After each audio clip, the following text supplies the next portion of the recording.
life in general and information in general. Oh, the media say it, or I learned it at school, or the politicians say it, the scientists say it, the doctors say it. And so much of what we accept as reality is just an unconscious feel, image for how things are, based on repetition, in effect. And so if you are told as a small child that Christmas is about the birthday of Jesus, and this continues through, especially if you're in a Christian family, then there's a good chance that you will consciously or unconsciously relate Christmas to the birthday of Jesus. But when you look at the background and you look at the evidence, that is nonsense. There's nothing to support that at all. And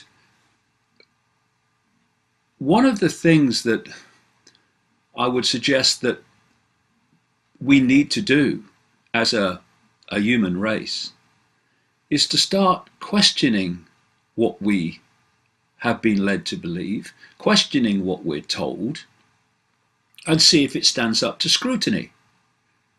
No matter if it comes from a priest or a politician, a scientist, me, anybody. Instead of just accepting things, consciously or unconsciously, check it out, see if it stands up, or see if it makes sense to you, rather than just taking it off the peg, off the shelf, as a fully formed belief system. And questions like why, who, when, how, these simple one-word questions can be devastating to the prevailing perception of everything.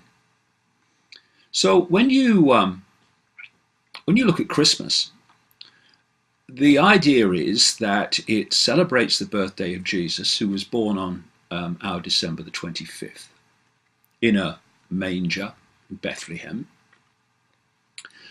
and that all the things that the biblical story says happened. It's interesting that even though the New Age mentality kind of dismisses the Christian version of Jesus, they all also have their version of this figure. It didn't exist like that, but it did exist. Well, and does exist, and all these other New Age stories, I think they call him in the New Age, is it Sananda or something like that? And again, it's all just another offshoot of a myth that's gone on for hundreds of years, indeed thousands in relation to Jesus, and many more in relation to other figures, of which all the basic themes and pillars of the Jesus story were also attributed to long before anyone had ever heard of Jesus. It's a recurring story that is put into different historical settings and given a different name for the deity. So when we look at Christmas and we think it's kind of a relatively modern thing with the trees and the gifts and all that, in fact, it goes way back into antiquity, not least to a festival in Rome to their key god Saturn called Saturnalia. And Saturnalia was a festival of great debauchery, which began on December the 17th and ran for a week. And during that period, the Romans decorated trees in their homes, they exchanged gifts, they had holly, they had wreaths, and they had mistletoe, and a lot more than kissing went on under the mistletoe at the time of Saturnalia. And of course, what happened was that this then was transferred into the Christian belief system. And alongside this Saturnalia was also infused the deity of Mithra, who was given the birthday in Rome of what has become our December the 25th. It was a midwinter festival. And when you see what the Romans and others said about Mithra, in terms of the background to the deity and the story and all that, it is a mirror of what was later attributed to Jesus. Why? Because in 325 AD, at the Council of Nicaea, the Roman Emperor Constantine, who worshipped a deity called Sol Invictus, the unconquered sun, was involved in the creation, basically, of the structure and belief system of what we call Christianity. And there was a transfer from the previous, what we would call pagan deities and belief systems and worship of Rome, to Christianity. And the reason that Romans and others had little difficulty with that transfer is because it was the same belief system, the same story, and it was just given a different, if you like, cover, narrative, and went on as before. And then as the centuries have passed, these former pre-Christian pagan festivals, stories, deities, belief systems became accepted purely by repetition to be the Christian story, unique to Christianity. It's not, it wasn't. And so what we call Christmas, where so many around the world believe that they're celebrating the birthday of Jesus, Christmas and what they're celebrating is really a modern version of Saturnalia in Rome, fused in with the worship of pre-Jesus figures like Mithra, the vine, the only begotten Son, all the same attributes to the pre-Christian deities appeared with the later Jesus. They were just transferred. Well, I don't want to change my religion. Well, we're not changing religion. We're just changing the name of the deity. All right, I can handle that. And what happened is that, for instance, in ancient Babylon, they had a trinity of Nimrod, the father god, Tammuz, the son, and they said the father and son were one, for reasons I'll come to. And the third point of the Babylonian trinity was Queen Semiramis, or Ishtar, also known as, very relevantly, Istar.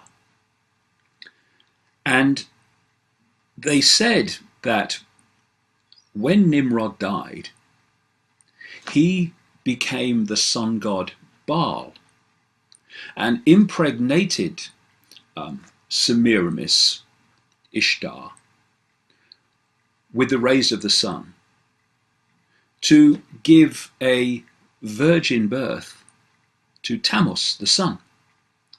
And they said that Tammuz was a reincarnation of Nimrod, Thus, Father and Son were one. And when this belief system was transferred to Rome, at least through the movement of people,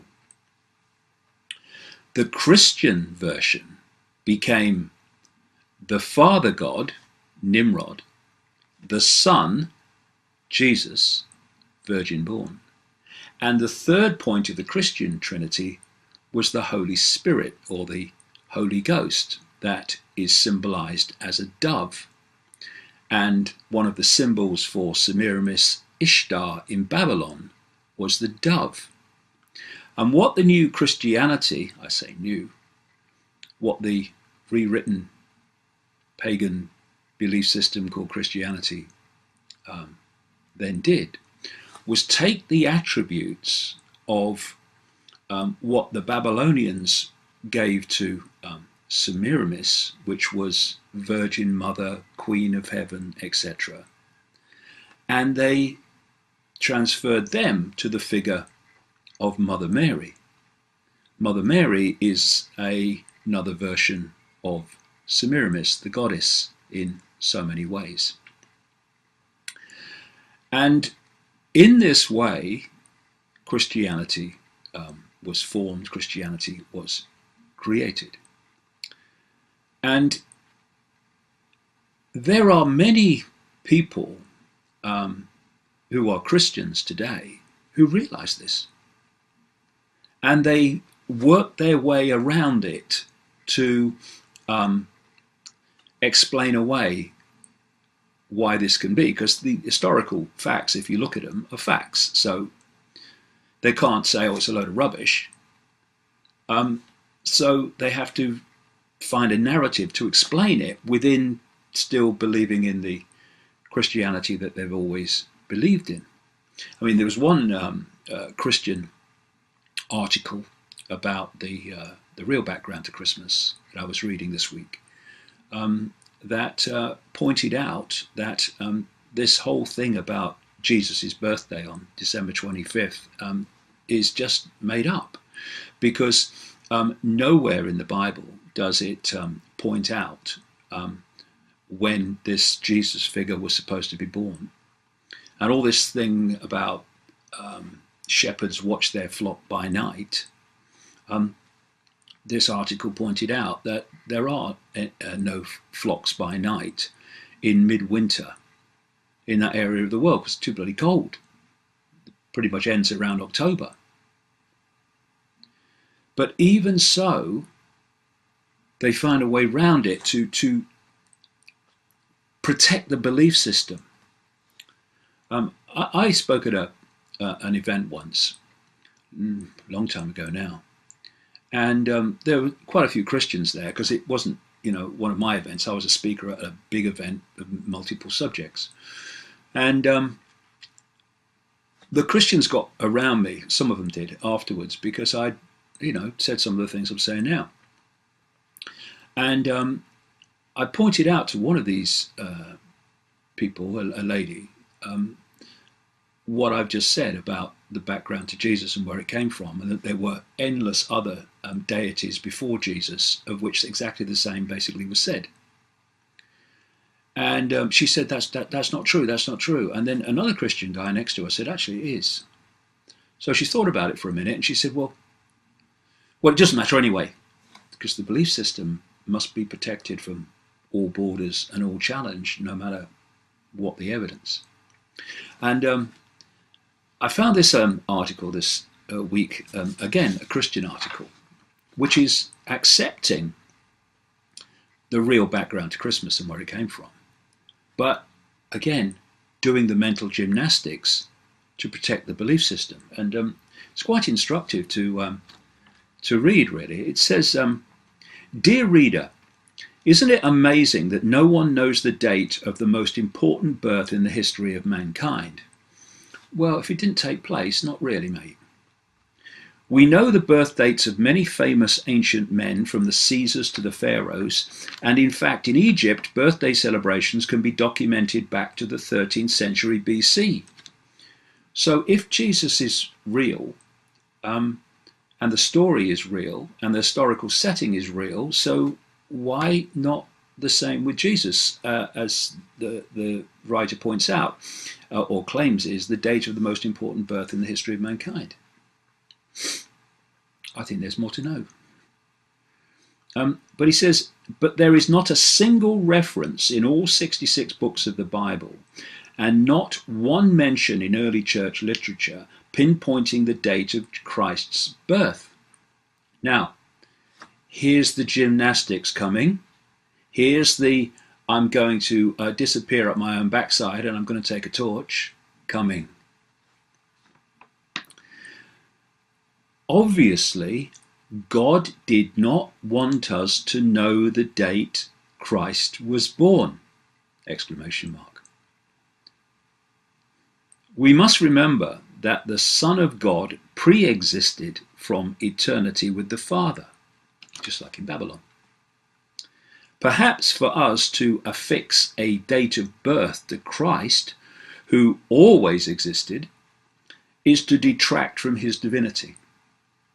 One thing is certain: if God wanted the church to celebrate the birth of his Son, he would have told us to do so. Reasonable minds, did he just say that? Reasonable minds can only conclude that the reason the Bible is silent on the subject is because it was never God's intention for Christ's birthday to be celebrated.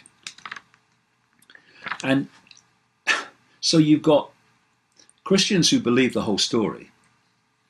You've got people like this who see that whole part of the story is nonsense, but then protect the belief system of Jesus by this sort of thing. Then you've got the New Age mentality that dismisses the Jesus story biblically, but has, what is it, Sananda, whatever, this Christ figure in New Age belief. It's just different versions of the same belief system download. Being unable to get across that chasm of understanding that not only is parts of it not true, none of it's true. It's all just a repeating historical story and narrative. And then this finishes, however, we do celebrate Christ's death. It is through his death and atoning sacrifice that we are reconciled to God and have forgiveness of sin. Every time we partake of the communion of the bread and cup, we are celebrating the death that purchased our redemption. I won't even start with that. But God didn't want us to celebrate Christ's birthday, so he didn't tell us. And that all came, in fact, from the ancient world, the December the 25th midwinter festival period, which became Christmas, Saturnalia. But God did want us to celebrate his death. Kind of a bit perverse. And when is his death celebrated? Imagine celebrating someone's death. I don't know. Maybe it's me. When do we celebrate the death of Jesus? Easter.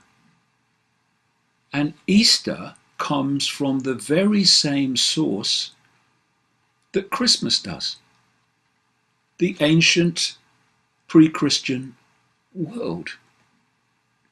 In Babylon, the goddess was known as Queen Semiramis or Ishtar or Easter. Easter comes from Babylon and the ancient world in general that followed a Babylonian type religion. Easter eggs, Babylon. Bunnies, symbol of Semiramis Ishtar, Babylon. Hot cross buns come from the pagan world. And so we are constantly taking on beliefs because of repetition and because of our location and our family and environment, in the sense that if you are born in the Islamic world to an Islamic family, you are almost certainly going to become a Muslim and believe in the Muslim religion and the Muslim story.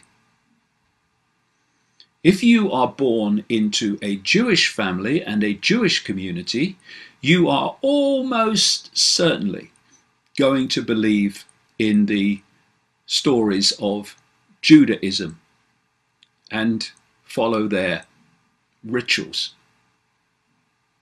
And if you're born into a Christian family, there's a very, very good chance you are going to go through your life believing in the Christian story.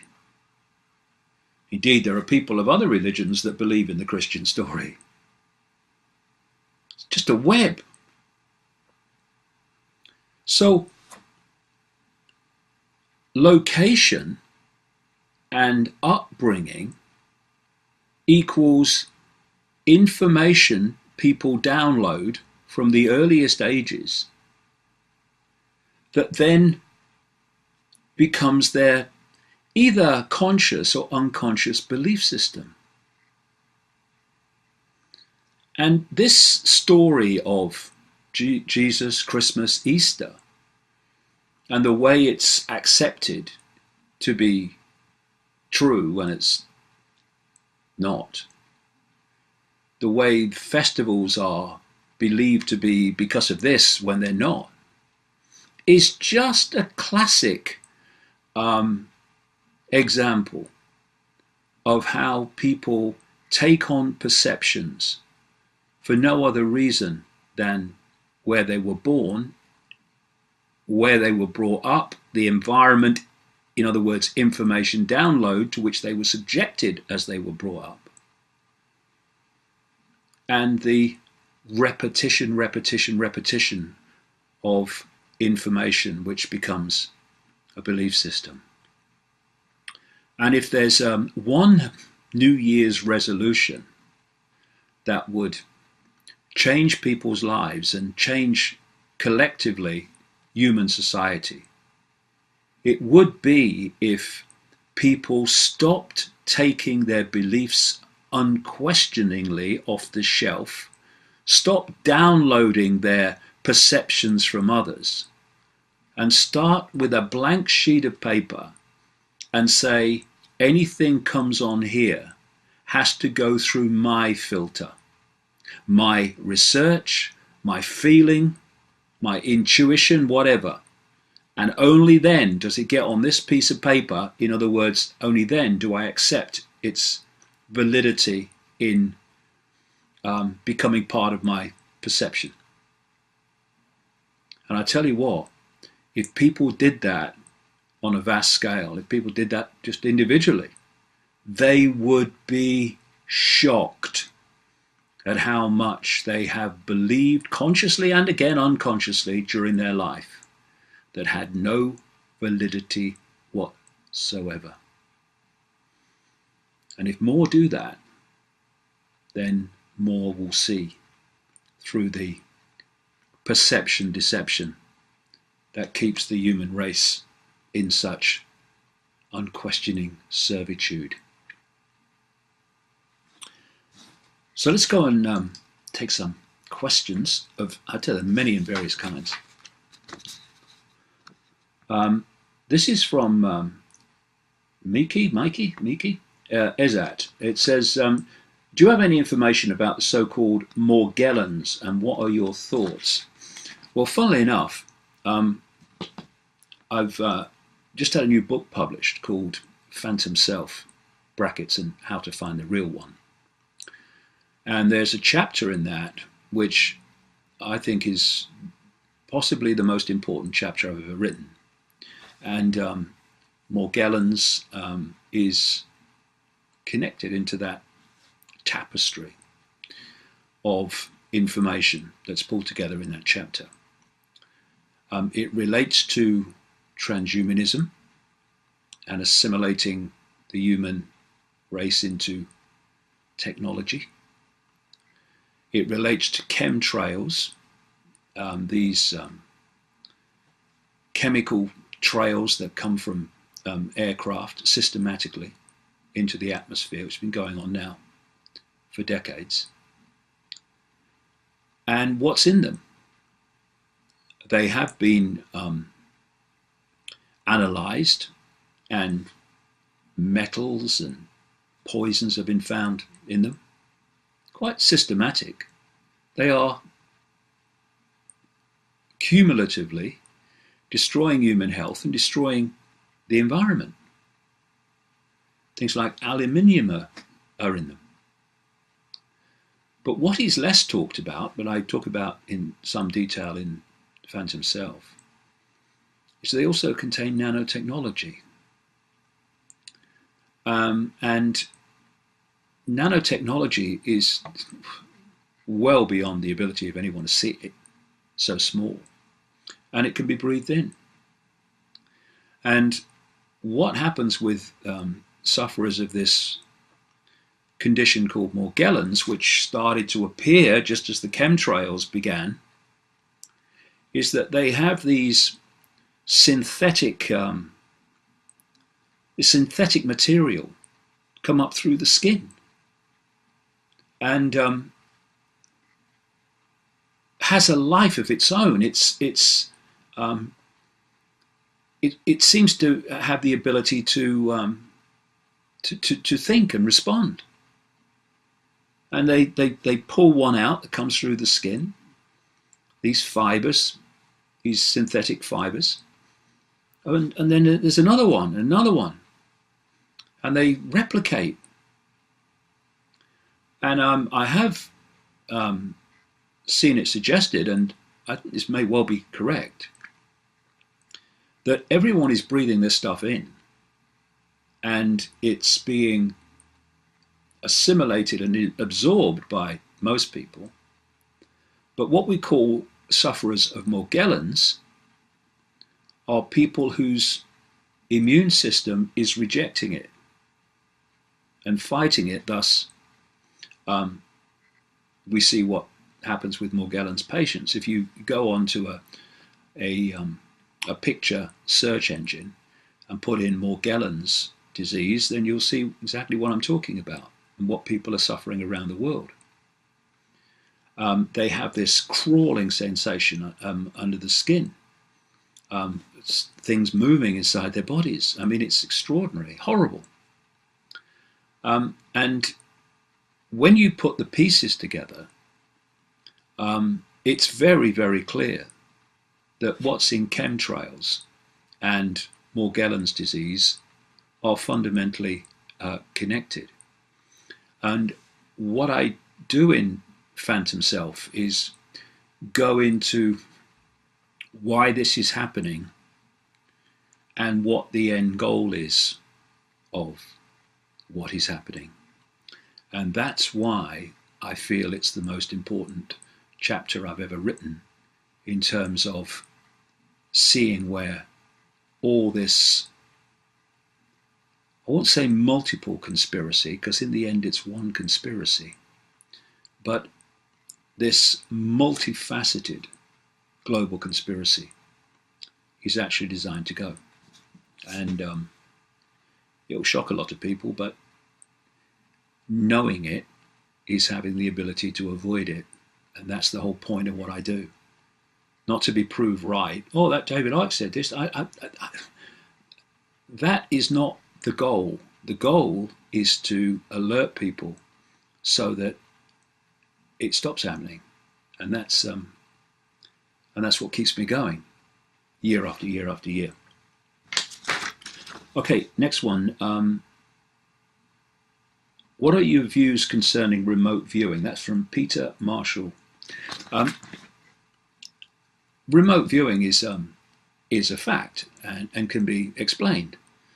Um, Remote viewing came to light when government intelligence insiders, some time ago now, started talking about the fact that they were involved in remote viewing projects within the military and within the intelligence networks. And remote viewing relates to being able, for instance, for someone, say me sitting here now, and to project my, what I would call point of attention, somewhere else, into a room, into another location. And through that relocating of my point of attention, be able to see and hear what's going on there. And one of the big reasons why the reality of remote viewing makes perfect sense is that what is happening as I sit here, as you sit there, is that our infinite level of awareness is projecting its point of attention into this reality, into this body, holographic projection, and being able to not only see and hear in this location, but interact with it. And most, the basics of remote viewing is exactly that, except there's not the interaction. And so remote viewing is just a smaller, lesser version of what we call human life. And when this body projection ceases to be at what we call death, then the point of attention moves, relocates, and we continue with our eternity. That's why when people say to me, well, who are we then? We are infinite awareness, having an experience. We are infinite awareness that has focused its attention upon this tiny band of frequency that we call the human world, the physical world. And so remote viewing from that perspective is perfectly straightforward. It's just a lesser version of that. And it allows people in the military and the intelligence community to literally see and listen to things when they're not even at that location. And I remember I spoke at an event in San Francisco, one of these big kind of New Age festivals, call them expos. Don't think they're going now. But this was back in the 1990s. And a lady came up to me and she said, I just want to talk to you. She said, our husband had died by then, but she was quite young actually. She said, my husband was recruited into the American military psychic assassination squad, which caused my ears prick up. What do you mean? And she told me the story. When people go into the military and they're doing various tests and assessments, one of the things they're looking for are those with powerful psychic ability. And the most powerful are recruited into various areas of this esoteric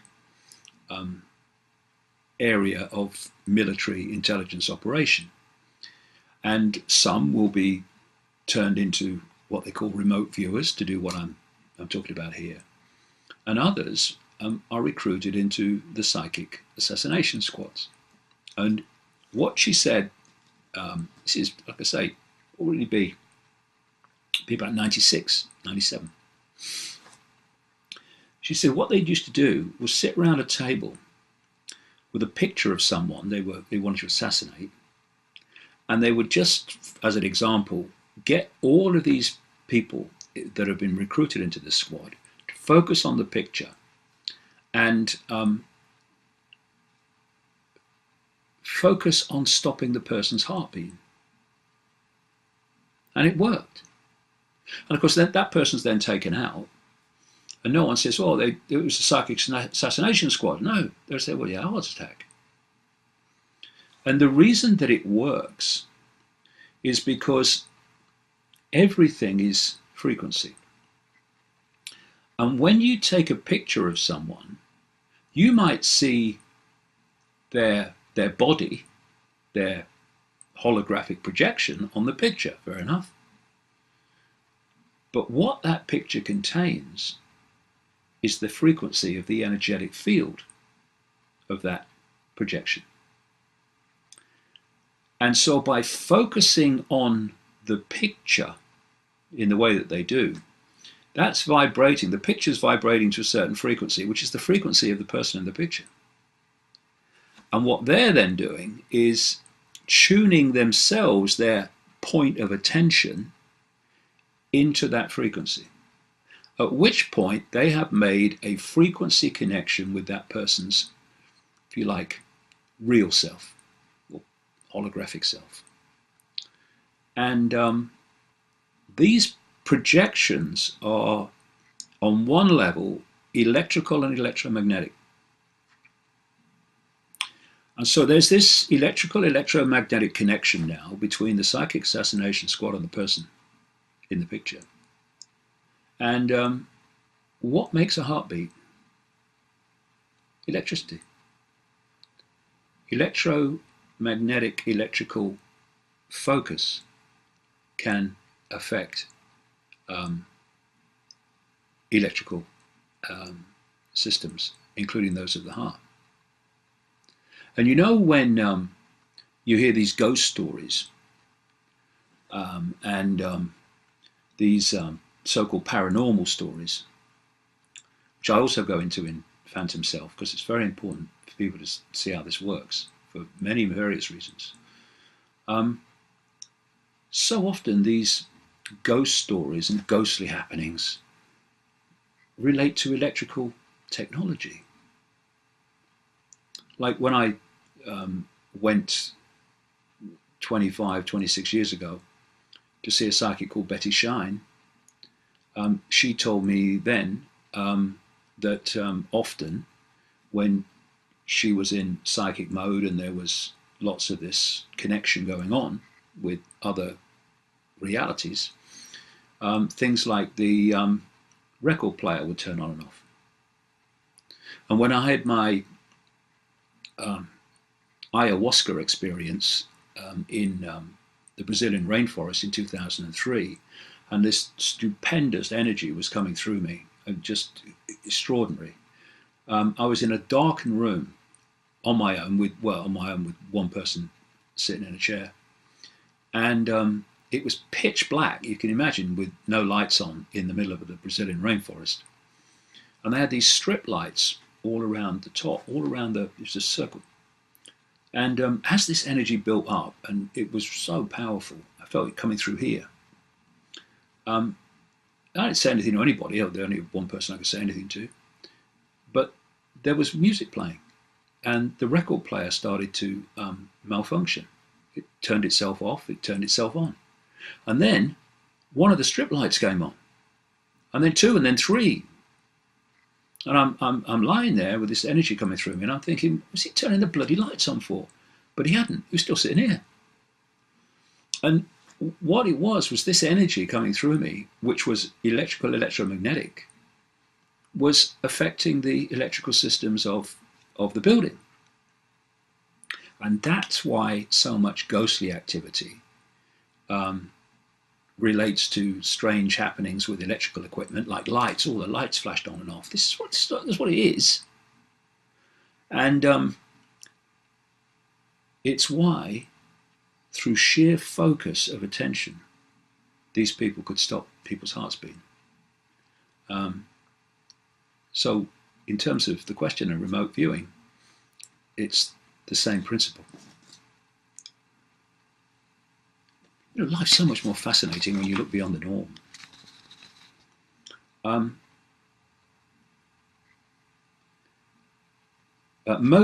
Mola Jeffer, sorry about that if I got it wrong, Mola Jeffer Mahasi. Do you think Donald Trump will bring change or the same agenda will still unfold? Well, I think he's part of the agenda, Donald Trump. First of all, you don't become what he's claimed to be, a multi-billionaire, unless you're acceptable, at the very least, acceptable to the system. Because if you're not acceptable to the system, then the system will bring you down. Because you can't get that amount of money without the system's okay with it. And he has come in. He's a friend of the Clintons, by the way, who is running for the other party, Hillary Clinton. And he's coming out with these claims and saying what should be done in a way that's creating fear, it's creating divide and rule. It's turning people, for instance, against the Muslim community as a whole.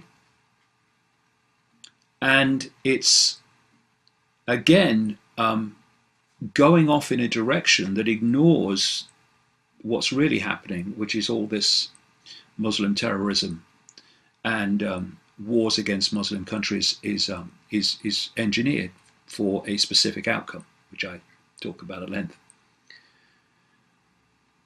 And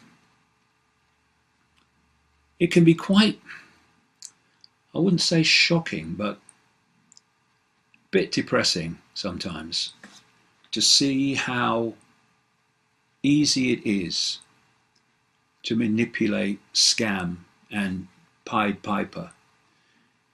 Even some in the alternative research community who have supported much or some of what Trump is saying. It's like there's a default position, and the default position is the I'm an American program, the I'm a Christian program, the I'm a this program. And it's like a default position. And what you can do is, as you research information, you can get pulled a little bit, depending how powerful your default position is, out of that default position. And you can start to see things that would not accept normally. And so you can see that Muslim terrorism is manipulated. You can see that these wars against Islamic countries using Islamic people in divide and rule is manipulated. And then certain things happen, like migrant crises and some of the terrorism recently. And suddenly this guy comes out, Trump, starts saying a few things that would have felt right to the default position, and that pulls you back in. And you start talking from here instead of here. And that's been quite a revelation to witness some of that.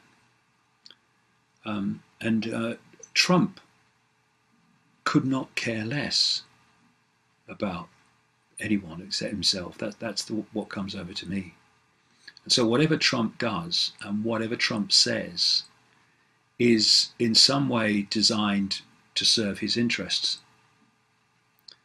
And if he became president of the United States, there would be mayhem in the world beyond anything we've seen up to this point.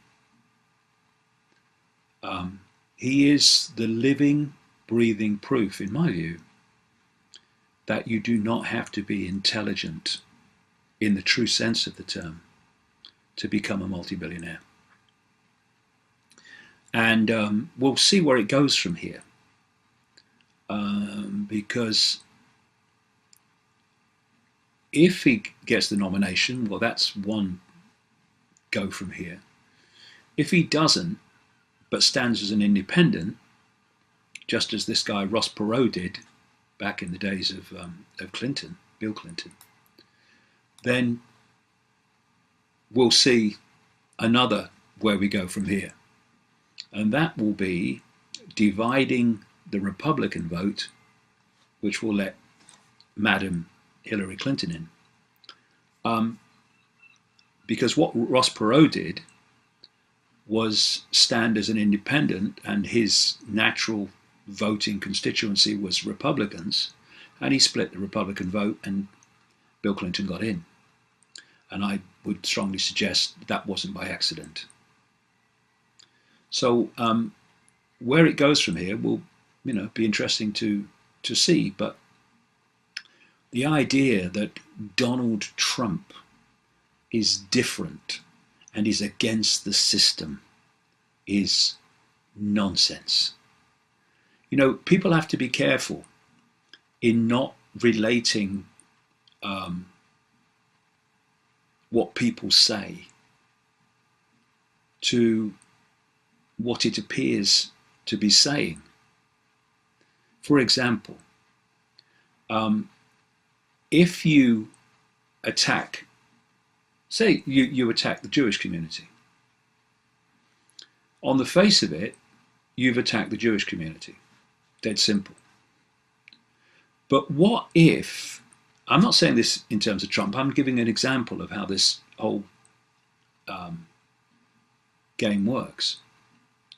What if it would benefit you to be seen as against the Jewish community when you're not? What would you do? You'd say things that on the face of it were against the Jewish community or any other community, come to that, that was relevant to what you wanted. But those within the Jewish community or within this other community, those that actually know the game, as opposed to the mass, they know that you're only saying it for effect. And, there's so many people that are being controlled by this group, whatever it is, who've attacked this group. And what do people think in the public arena? He's against that group, I support him. Actually, he's controlled by that group. So when what people say needs to be taken with not just a pinch of salt, but a truckload. And let actions speak, not words. Because Trump is very, very bad news on so many levels. And so many in the alternative research community in America would say, that's nonsense. He's saying the right things. He's saying what he thinks he needs to say, and probably what others have told him he needs to say to get the outcome that he wants. And what that outcome is, we'll see in the coming weeks. And going on from that, there's another question from Nels Oman. Which American presidential candidate would you vote for? Well, and actually there's another one here. Let's bring these together. From Tom Good, Jeremy Corbyn, Messiah, or, quote, another very naughty boy. Well, let's pull this together because it's kind of interesting. Jeremy Corbyn is, for people around the world, the recently elected, back in September I think it was, around that time, leader of the opposition Labour Party in Britain. And he has argued against Britain bombing in Syria. He clearly has genuine concern for those suffering from this systematic program of austerity, poverty, deprivation going on in Britain. And for that reason, those reasons, I welcomed the fact that he was elected leader of the Labour Party. And the reason he was elected was the rank and file members of the Labour Party all over the country, not the members of Parliament, which he now leads, because they mostly can't stand the guy and what he stands for. And the reason I welcome him as the leader of the Labour Party is because it means we're going to have at least some kind of debate over austerity and over war. And we did have that. We had debate and the much more questioning of the British bombing in Syria because Corbyn was leader. Of course, he was ignored by enough of his members of Parliament who voted with the government party, the Conservative Party of David Cameron, to actually get Parliament to agree to bombing in Syria. But at least we had some kind of debate, which we would not have had otherwise.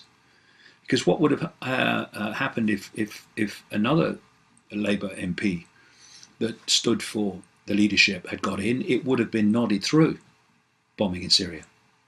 Because when you look at the vast number of Labour MPs and virtually all Conservative MPs and what's left of the Liberal Democratic MPs, the third party, they are the one-party state. The so-called consensus in what they all agree on, and bombing in Syria would have been one of them, indeed it was, even though Corbyn was leader, is there. So it's a one-party state. Same in America, of course, with the Republicans and the Democrats. And one of the candidates standing for the leadership of the presidency, the presidential nomination for the Democratic Party against Hillary Clinton is Bernie Sanders. And he is a kind of Corbyn character in that by Capitol Hill terms, he does have some sort of heart for people who are struggling. And he has most certainly understood and been the man, probably more than anyone else, and there haven't been many, who has stood up and exposed the true nature of the banks and the bankers and the corporations and the stitch-ups and its impact upon the American population. So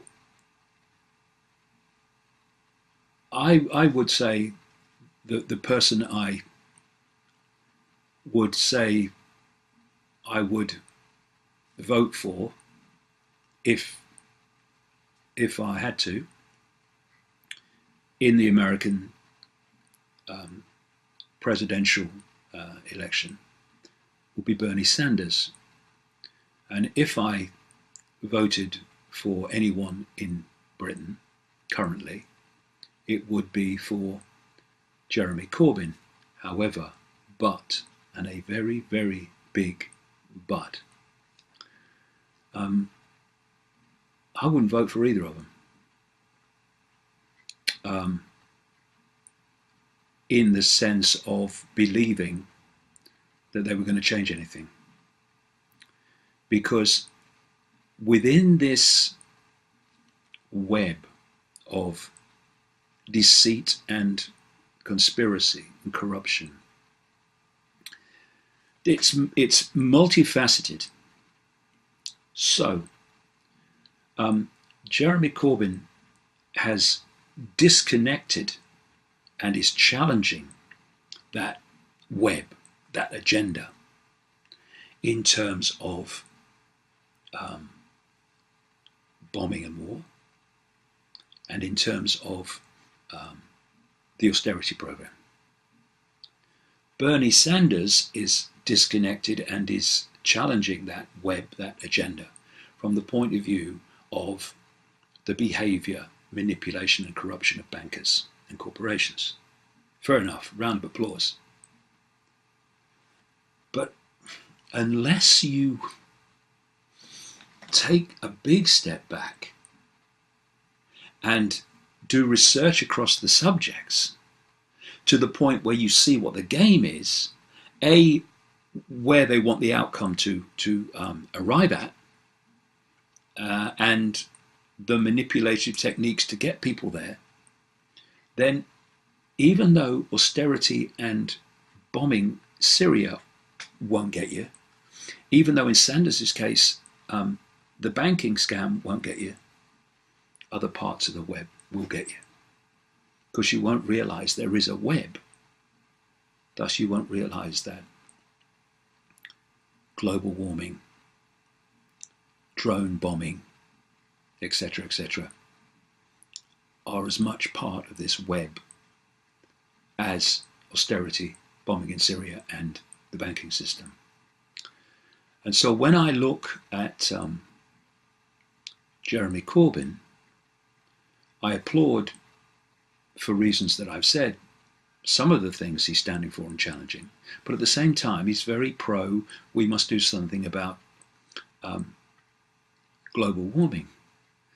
And what is intended to be done to protect the world from global warming, which is actually a scam, is to transform the world into a centralized fascist communist dictatorship of centralized control, which is everything that, in terms of austerity, etc., and government, Jeremy Corbyn would not want, in terms of its effect on people, and more poverty and more deprivation. And Bernie Sanders is supporting things that are all part of the web and part of the agenda, while challenging the banking part. So while, you know, it's to be applauded that they are there and in their way and in their own limited area of how they see the world, they are challenging things that I think need challenging. The idea that they will change anything unless they see the web is simply not going to happen. And before politicians are going to change anything of significance, they've got to see the big picture and where it's designed to go and how it's taking us there. And then maybe they can have an impact of significance. But until then, no chance. No chance.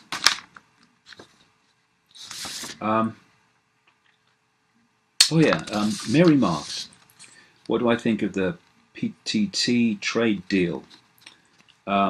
These trade deals, the transatlantic, trans-Pacific trade deals, are being negotiated in secret, because if the public knew about them, there would be no need for hair curlers. The hair curling industry would go out of business. What is being negotiated in secret is to transform the world, as always planned, and it's been in my books all these years, is to transform the world into a corporation-controlled society, where corporations who have far, far more resources and money and wealth than most governments,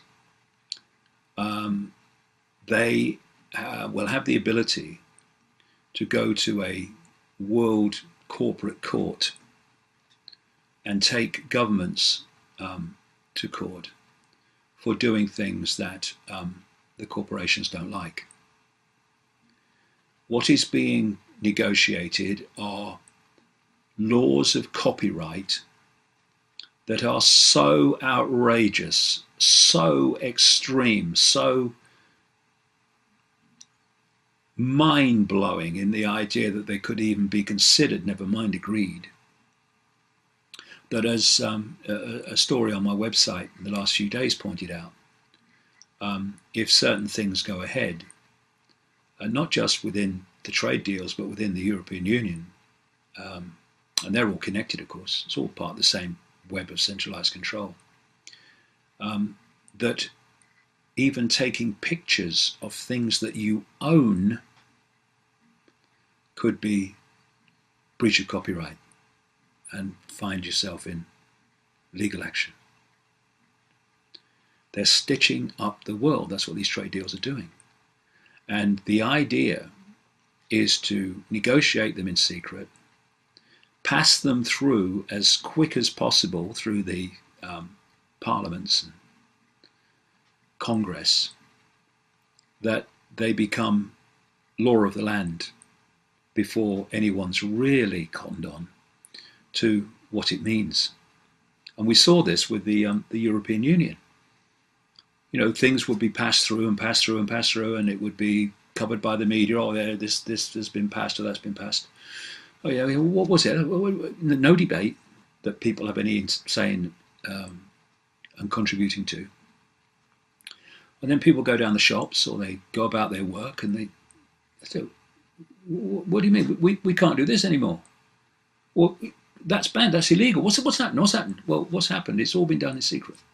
And it's been pushed through very, very quickly. So now it's law of the land and you are subjected to it without you even realizing it's happened until you're faced with it. This is what's planned with these trade deals. And they are chilling in what they plan to introduce. And, you know, I have felt, and I've said for a long time, that 2016, 2017, 2018 are going to decide the long-term future of human society. They really are. And we must start making all this the priority of our lives.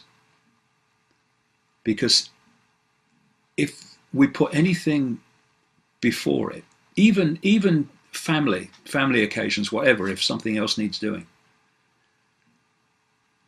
we may think we're doing the right thing in the short term, but in the longer term, we're not.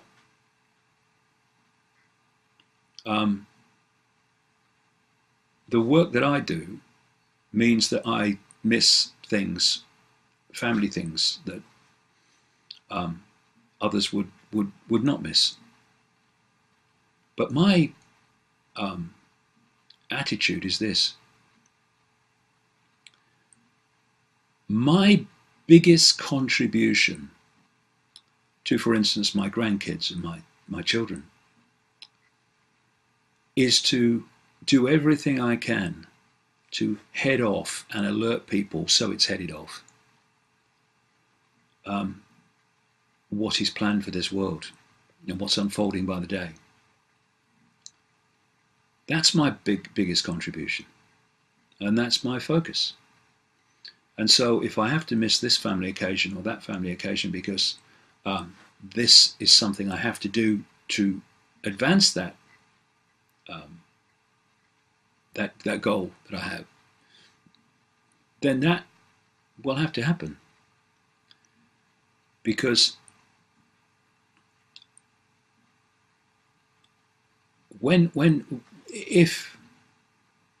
should my grandkids, for instance, say to me some time from now, what were you doing, Granddad, when all this was coming in? I don't want to have to say nothing, but I did attend the school play. I want to say everything I bloody could, darling. And that is,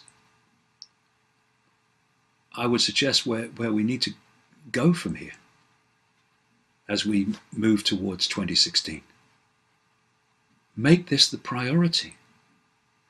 Because if we don't, then we'll take the consequences.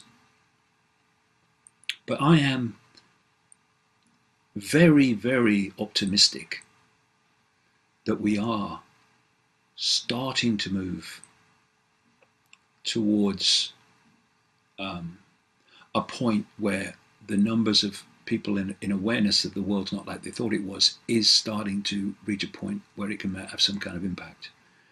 And that's why in 2016, 2017, 2018, my feet are not going to move. Because this is the epicenter of heading this off, these next 3 years, starting now. And the more that can be involved